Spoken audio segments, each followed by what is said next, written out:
OPS அவர்களும் இவங்களும் கூட்டணியிலிருந்து வெளியே போயிருக்காங்க.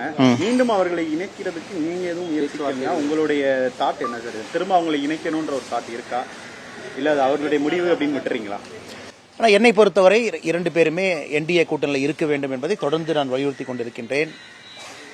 இரண்டு தலைவர்கள்ட்டையும் தொலைபேசியில் பேசுவதற்கு வாய்ப்பு கிடைக்கும் பொழுது அதே தான் நான் சொல்கிறேன்.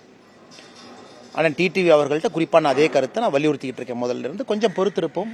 ஒரு முடிவு எடுத்திருக்கிறாங்க. எப்பொழுதுமே ஒரு முடிவெடுத்த பிறகு கொஞ்சம் காலம் கொடுத்தீங்கன்னா எல்லோருக்கும் அந்த டைம் வேணும் செட்டில் ஆகிறதுக்கு. ஏன்னா உடனடியாக ஒரு முடிவெடுத்த பிறகு அவர்களும் வருத்தத்தில் எடுத்திருப்பாங்க.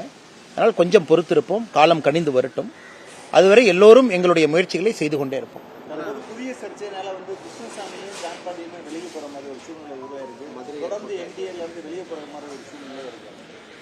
நான் இது கிருஷ்ணசாமி அண்ணனாக இருக்கட்டும், ஜான்பாண்டியன் அண்ணனாக இருக்கட்டும், இருவருமே அவங்க கொடுத்துருக்கக்கூடிய பத்திரிகை குறிப்பை நான் பார்த்தங்கன்னா அவங்களுடைய தரப்புலேருந்து அவங்க கொடுத்துருக்குறாங்க. அதை பற்றி நான் இப்போ கருத்து சொல்ல விரும்பலைங்கன்னா, பாரதிய ஜனதா கட்சியோட நிலைப்பாடு உங்களுக்கு தெரியும்.